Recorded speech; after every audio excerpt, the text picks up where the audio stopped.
Bonjour. Hier, il y a quelqu'un qui m'a posé une question.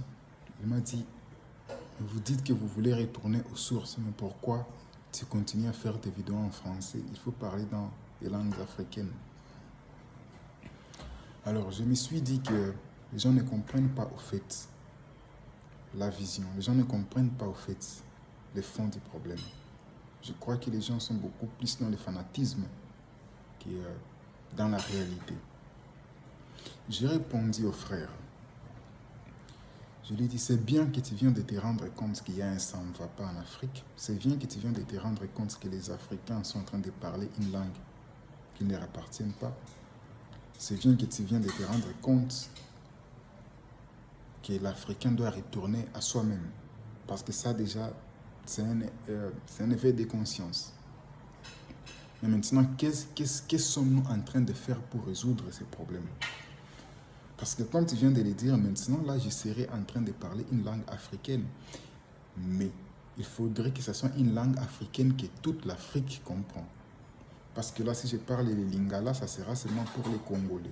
Si je parle le swahili, ça sera seulement pour les pays qui parlent le swahili. Si je parle le chiluba, ça sera seulement pour les gens du Kasaï. Il faut donc, alors, c'est quoi la langue que l'Afrique peut parler et tous les Africains comprennent? Parce que les gens pensent que c'est impossible. Mais je dis que c'est possible. Je vais vous donner un exemple. Vous partez en Europe. Quand les Européens ont une réunion de plusieurs pays européens qui viennent de la Suède, la France, l'Angleterre, l'Irlande, leur réunion va se tenir en anglais. Parce que c'est une langue qu'ils ont déjà valorisée comme leur langue occidentale.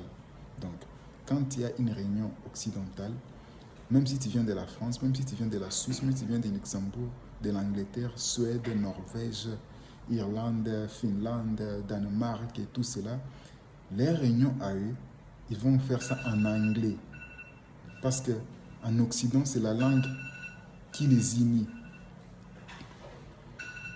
Tu pars dans le monde arabe, s'ils ont une réunion que tu viens de l'Arabie Saoudite, du Qatar, du Pakistan, Afghanistan, Iran,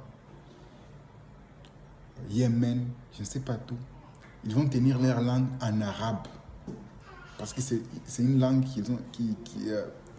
qui représente leur culture, qui représente leur identité. Et je crois que c'est la même chose.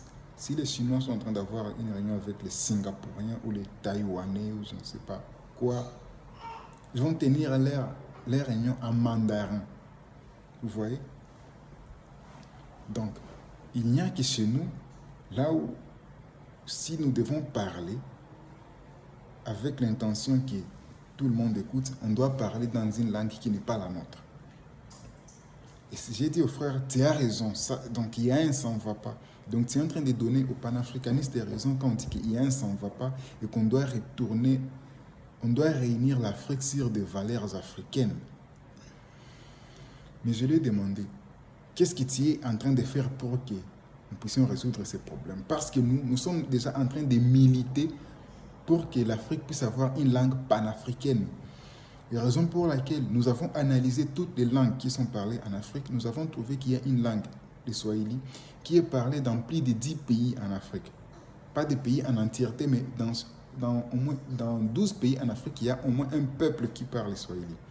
Vous allez avoir, par exemple, en Tanzanie, c'est tous les pays, Kenya, tous les pays, au Congo, une partie, Madagascar, une partie, Malawi, une partie, Zambie, une partie, Ouganda, une partie, Rwanda aussi, une partie, Burundi, même chose. Donc nous avons déjà une langue qui est presque panafricaine. Et nous sommes en train de militer pour que ce soit au moins la langue que toute l'Afrique peut comprendre. Donc, et ce n'est plus juste une théorie parce que l'Union africaine a déjà validé et approuvé cette idée. Depuis 2022, une loi a été votée par l'Union africaine pour faire du Swahili la langue panafricaine. Pourquoi le Swahili, comme je viens d'expliquer, c'est la langue native africaine, la langue bantoue la plus répandue. Bien sûr, elle a été une fois influencé par des mots arabes, tout comme le lingala a été influencé par des mots portugais ou des mots, des mots occidentaux. Donc ça, il n'y a pas de problème avec ça. Même tu pars en anglais, l'anglais aussi a été influencé par des mots français, par des mots, des mots espagnols ou des mots latins. Mais quand même, la réalité est que le swahili, c'est une langue bantou et qui est répandue dans 12 pays. Et avec la loi que l'Union africaine a votée, ce swahili va maintenant être dans les systèmes éducatifs en Afrique. Donc les enfants seront, dès l'école maternelle, ils peuvent apprendre autre chose, mais quand même, le swahili sera aussi un cours d'option, un cours trop important à apprendre chaque jour, avec des points signifiants, de telle façon que ça sera une priorité pour chaque enfant d'apprendre et maîtriser le swahili. Si ça sera difficile pour les adultes qui n'ont jamais écouté swahili, les enfants, eux, ont des facilités à apprendre une nouvelle langue. Et ça ne veut pas dire que les enfants ne vont plus apprendre français ou anglais, parce que l'objectif, ce n'est pas de nous concentrer sur nous-mêmes. L'objectif, c'est de travailler même avec d'autres peuples en tant que des alliés. Donc, nos enfants vont maintenant apprendre Swahili comme leur langue qui les unit partout en Afrique. Leur langue panafricaine qui prouve leur dignité, leur fierté à leur identité africaine. Mais ils vont aussi apprendre d'autres langues pour faire des relations internationales, pour avoir des alliés internationaux, pour avoir des relations de force. Parce que si nous continuons à parler juste les langues des autres sans notre propre langue, alors nous sommes dans des relations de prédation. C'est du paternalisme. Et nous sommes déjà en train de faire ça, et c'est déjà une idée qui a déjà été validée par l'Union africaine. Donc, pour dire que dans notre projet civilisationnel, au moins dans 5 ans, nous avons une nouvelle génération des enfants qui auront une langue à eux. Ils peuvent avoir bien sûr leur langue maternelle, d'autres langues nationales, d'autres langues internationales, mais chaque enfant sera à mesure de parler et écouter une langue qui réunit l'Afrique. Maintenant, j'ai demandé aux frères, ok, toi tu as vu les problèmes, qu'est-ce que toi tu fais? Il reste calme.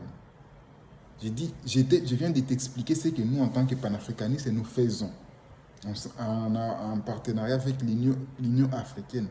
Mais toi qui es en train de critiquer, qu'est-ce que toi aussi tu fais? Il a balbutié, puis il est rentré. Oh, mais non!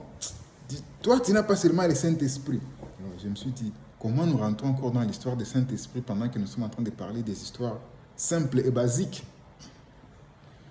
Moi, je pense que l'Africain doit premièrement s'éveiller et en s'éveillant avoir un projet civilisationnel. C'est-à-dire, bien que nous sommes déjà des victimes d'une mise en otage qui a duré plus de 500 ans, maintenant, on doit se rebâtir. Mais c'est quoi notre projet civilisationnel dans 5 ans, dans 10 ans, dans 20 ans? Même si on peut se dire que pour nous, qui sommes déjà adultes, c'est difficile de changer notre mentalité, c'est difficile de se décoloniser, c'est difficile de se libérer de l'esclavage mental. On doit quand même se dire qu'il y a une future génération qui doit être aussi respectée comme les autres peuples sont respectés. Et on ne peut te respecter que si tu te respectes toi-même. C'est difficile que quelqu'un te respecte s'il te trouve en train de parler sa langue seulement, en train de porter ses noms, en train d'adorer ses divinités, en train de vouloir éclaircir ta peau pour les ressembler, en train d'insulter tes aïeux, tes ancêtres pour honorer ses ancêtres à lui. C'est difficile et c'est impossible. Et c'est ça même le noyau du panafricanisme. La fierté et l'unité de l'Afrique sur des valeurs africaines. Merci. Au nom de Dieu Tout-Puissant et de nos ancêtres méritants, je vous remercie. Libérons-nous. Ingeta.